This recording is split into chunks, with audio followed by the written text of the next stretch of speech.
সম্মানিত দর্শক, ফেব্রুয়ারি মাসের 16 তারিখে এই ভিডিওটি করছি। আশা করা যাচ্ছে বা সংবাদ শোনা যাচ্ছে যে আর 2 দিন পরে অর্থাৎ 18 তারিখে সরকার শপথ নেবে, নতুন সরকার। পুরনো সরকার বিদায় নেবে আর সংসদ গঠিত হবে একই দিন, মন্ত্রিপরিষদ সহ। আজকের দিনের খবর হলো যে আজকের এই দিনটিতে সম্ভাব্য প্রধানমন্ত্রী জনাব তারেক রহমান তার উদারতার যে বাতি, সেই বাতি প্রজ্বলিত করে তিনি আমিরে চরমোনাই বা শায়েখে চরমোনাই পীর সাহেব যিনি আছেন তার দরবারে যাচ্ছেন দেখা করার জন্যে। এর আগে তিনি আমিরে জামাত ডক্টর শফিকুর রহমান সাহেবের সঙ্গে দেখা করেছেন এবং এনসিপির সভাপতি জনাব নাহিদ ইসলামের বাসায় গিয়ে সাক্ষাৎ করে এসেছেন। তার এই উদারতা নিয়ে সারা বাংলাদেশে আলোচিত হচ্ছে এবং সবাই বলার চেষ্টা করছেন যে তিনি নতুন একটি যে ট্রেন্ড চালু করলেন বাংলাদেশে, এটি বাংলাদেশের রাজনীতির যে সভ্যতা, ভব্যতা, সৌজন্যতা, এটাকে বহুদূর এগিয়ে নিয়ে গেল। ইতিপূর্বে এটা কখনো হয়নি। তারেক রহমান সাহেব তারুণ্যের রাজনীতির মাধ্যমে যে উদারতা প্রদর্শন করলেন এবং তার রাজনৈতিক জীবন যখন রাষ্ট্রীয় কর্মে নিয়োজিত হতে যাচ্ছে, ঠিক সেই সময়টিতে তার এই বিনয়, তার এই ভদ্রতা, তার এই সৌজন্যতা হয়তো রাজনীতির ইতিহাসে স্বর্ণাক্ষরে লেখা থাকবে যদি তার প্রতিপক্ষ তাকে ওইভাবে সম্মান করে। অন্যদিকে খবর হলো যে ইতিমধ্যে ডক্টর মোহাম্মদ ইউনূসের একজন বিশেষ সহকারী প্রতিমন্ত্রীর পদমর্যাদায় তিনি দেশ ছেড়ে পালিয়েছেন। আর আজকের দিনে চাউর হয়ে আছে যে আরো 2 জন উপদেষ্টা তারা দেশ ত্যাগ করার জন্য বা বিদেশ যাওয়ার জন্য এয়ারপোর্টে বসে আছেন বা চলে গেছেন। আমি তাদের 2 জনের নাম বললাম না এবং তারা 2 জন যে যাবেন এটা গতকাল রাতেই একজন প্রবাসী সাংবাদিক যিনি সবসময় ডিজিএফআই এর সঙ্গে ভালো সম্পর্ক রাখেন এবং তাদের কাছ থেকে তরতাজা তথ্য নিয়ে তিনি দেশবাসীকে জানান। তো তিনি জানিয়েছিলেন যে 2 জন উপদেষ্টা বাংলাদেশ ত্যাগ করতে পারে।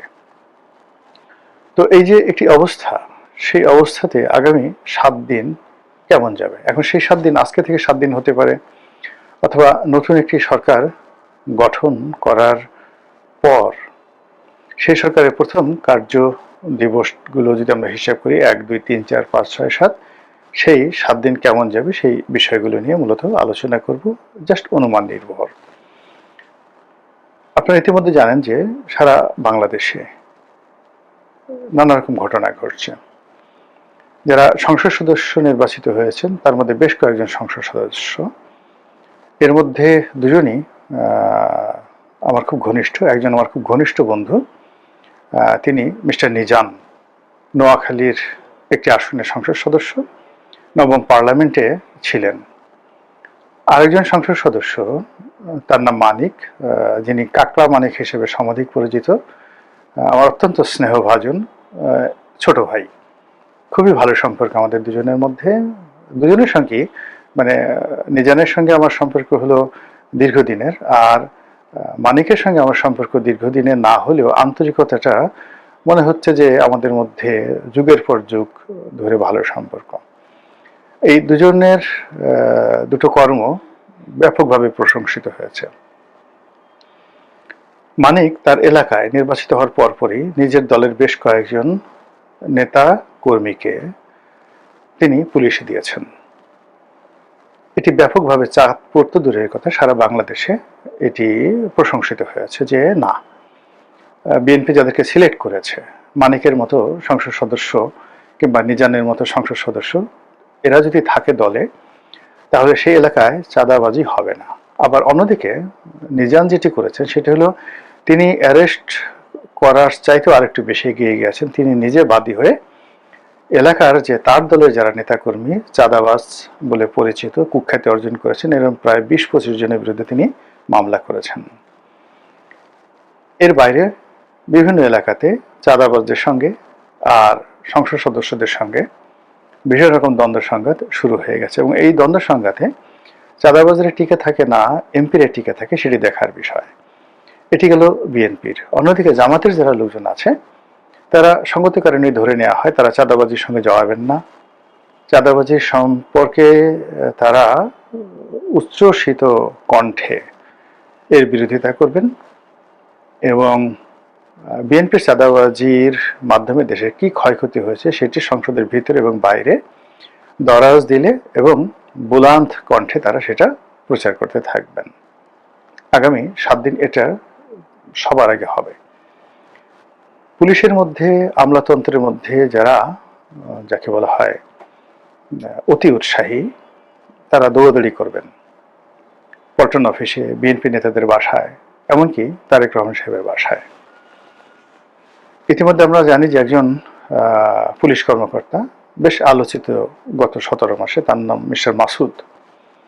তো মাসুদ হলো সেই ঢাকার একটি জোন, পুলিশের একটি জোন, সেটি দক্ষিণ, সম্ভবত মেট্রোপলিটন পুলিশ কমিশনার, উপকমিশনার দক্ষিণ, সাউথ।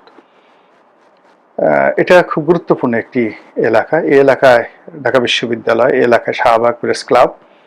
তো এই যে মাসুদ, তিনি এই গত 17 মাসে তার বিভিন্ন অ্যাকশন কর্মকাণ্ডের জন্য পরিচিত। অনেকে তাকে তুলনা করার চেষ্টা করছেন যে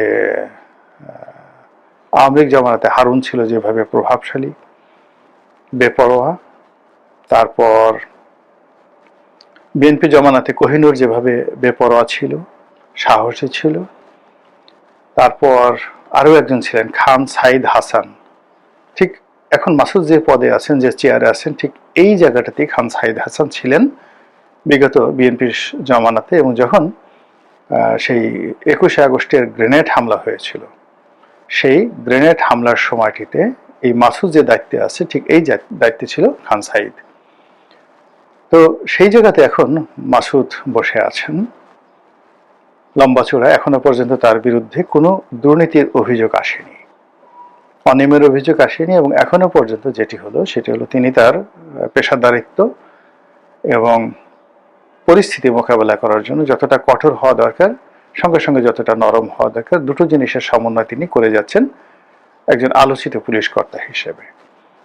কিন্তু এর মধ্যে যেটা ঘটেছে সেটা হলো যে তিনি সম্প্রতি বিএনপির একটি অনুষ্ঠান, সেটা সম্ভবত হোটেল ইন্টারকন্টিনেন্টালে হয়েছে, এবং ইন্টারকন্টিনেন্টাল মানে রমনা পার্কের সাথে, এবং এটা মাসুদের এলাকার।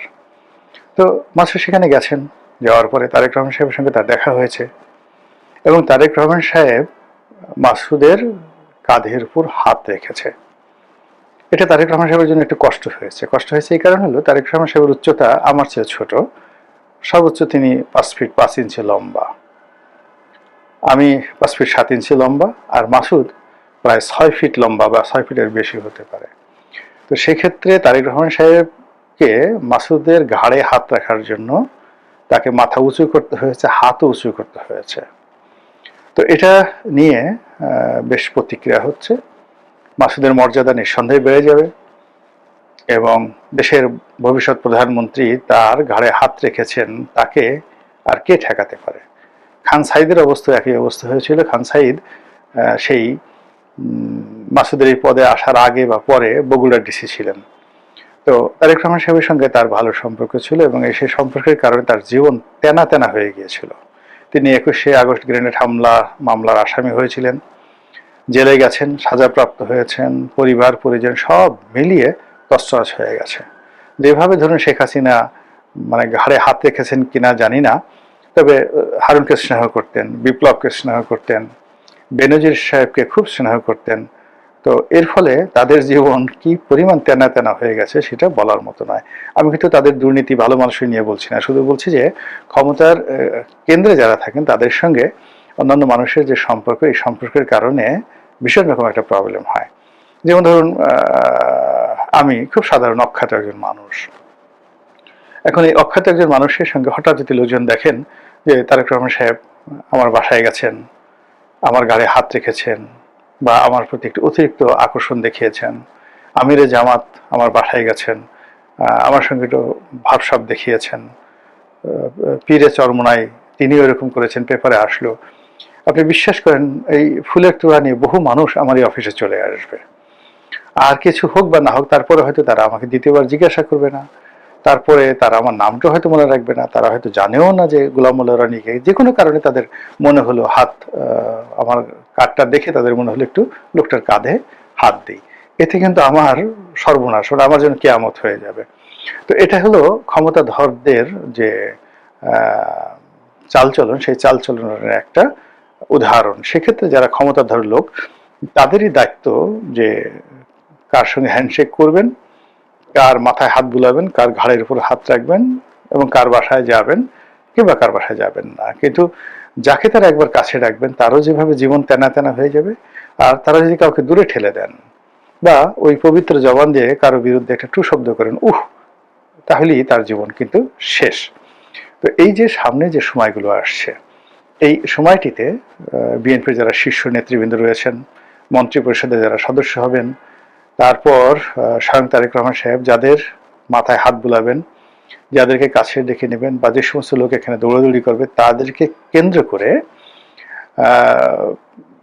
যাকে বলা হয় সচিবালয়ের ভিতরে বাইরে জনারণ্যে যে রসায়ন তৈরি হবে, এর ফলে অনেক বড় বড় ব্যবসা বাণিজ্য শুরু হয়ে যাবে এবং অনেক সৃষ্টি এবং অনাসৃষ্টি তৈরি হয়ে যাবে অতীতের মতন করে।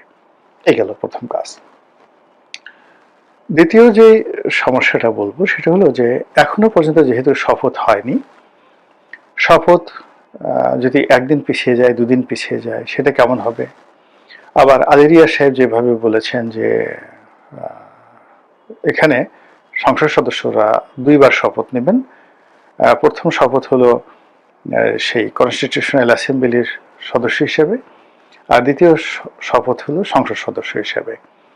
এখন এটা আমাদের সংবিধানে নেই, বা এটা আমাদের যে রুলস অফ বিজনেস এটা তো নেই। এখন এটা করতে গিয়ে সরকারের সঙ্গে, মানে বর্তমান অন্তর্বর্তীকালীন সরকারের সঙ্গে যারা নির্বাচিত সংসদ সদস্য, তাদের যে মতদ্বৈততা কোন পর্যায়ে থাকবে, এটা নিয়ে কিন্তু আমি যথেষ্ট আতঙ্কিত। এর কারণ হলো আলেরিয়া সাহেব যেটা বলেছেন সেটা জামাতের আমির বা আমিরের জামাত এটা বলেছেন যে এরকম হওয়া উচিত, আর বিএনপির পক্ষ থেকে এ ধরনের কোনো কিছু বলা হয়নি। যেহেতু বিএনপি নিরঙ্কুশ সংখ্যাগরিষ্ঠতা লাভ করেছে, ফলে যে নোট অফ ডিসেন্টগুলো তারা দিয়েছে সেগুলো সহ জুলাই সনদের শর্তসমূহ এবং সংবিধান সংশোধন বা সংস্কার কমিশনের সুপারিশগুলো যদি তাদেরকে পাশ করতে হয়, তাহলে বিএনপি এবং জামাতের মধ্যে আসলে ক্ষমতা রাজনীতিতে তেমন কোনো পার্থক্য থাকবে না, বরং জামাত সুবিধাজনক অবস্থায় থাকবে। তো এই যে ঘটনাগুলো, এটা আগামী 7 দিনের মধ্যেই ঘটে যাবে। এরপর ভারত থেকে মেহমানরা আসবেন সরকারের শপথ গ্রহণ অনুষ্ঠানে, পাকিস্তান থেকে নিঃসন্দেহে আসবেন, আর অনেক দেশ থেকে আসবেন। তো তাদের সঙ্গে নতুন সরকার প্রধানের আলাপ আলোচনা, তাদের প্রোটোকল, এগুলো নিয়ে দূতাবাসগুলোতে ব্যাপক আলাপ আলোচনা হবে। তারপর কতগুলো গুরুত্বপূর্ণ পদ, ইতিমধ্যে আপনারা জানেন যে খবর ছড়িয়ে পড়েছে, পুলিশের আইজি পদত্যাগ করার ইচ্ছা প্রকাশ করেছেন। Metropolitan police commissioner Dhaka, Chattogram metropolitan police commissioner, এই পদ পদবিগুলোতে কি হয় এটা নিয়ে সবাই টেনশনে আছেন। সম্ভবত পরিবর্তন আসবে, আইজি সাহেব এই পদে পরিবর্তন আসবে, বঙ্গভবনে পরিবর্তন আসবে, তারপর আরো অনেক কিছু, মানে ব্যাংক, বিমা থেকে শুরু করে সব জায়গাতে ডিরেক্টর বোর্ড গঠন হবে।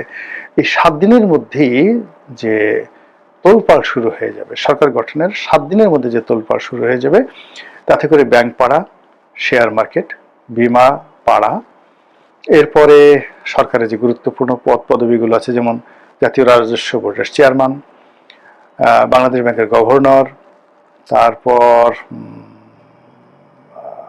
সংস্থাপন সচিব তো হয়ে সংস্থাপন সচিব, স্বরাষ্ট্র সচিব, এই পদগুলো নিয়ে যেভাবে আলাপ আলোচনা হবে বা নিয়োগ হবে এখানে, তদ্রুপ দেশের বিশ্ববিদ্যালয়গুলোতে যে ভাইস চ্যান্সেলর, এখানেও সম্ভবত একটা ব্যাপক পরিবর্তন আসবে। এবং প্রথম 7 দিনের মধ্যেই তাদেরকে ইউনিয়ন পরিষদ নির্বাচন, পৌরসভা নির্বাচন, সিটি কর্পোরেশন নির্বাচন, এই নির্বাচনের ব্যাপারে সিদ্ধান্ত গ্রহণ করতে হবে। তো সব মিলিয়ে প্রথম যে সরকারের যে 7 দিন, এই 7 দিনের মানে প্রতিটি সেকেন্ড সরকারের জন্য একটা অ্যাসিড টেস্ট হবে। আর এই অ্যাসিড টেস্টে যদি পান থেকে চুন খসে, তাহলে অ্যাসিডে কি হয়? সারা শরীর ঝলসে যায়। সরকারের ভুল হলে তারও অঙ্গহানি হবে, অঙ্গ ঝলসে যাবে এবং প্রতিপক্ষ তারা আরো শক্তিশালী হয়ে পড়বে।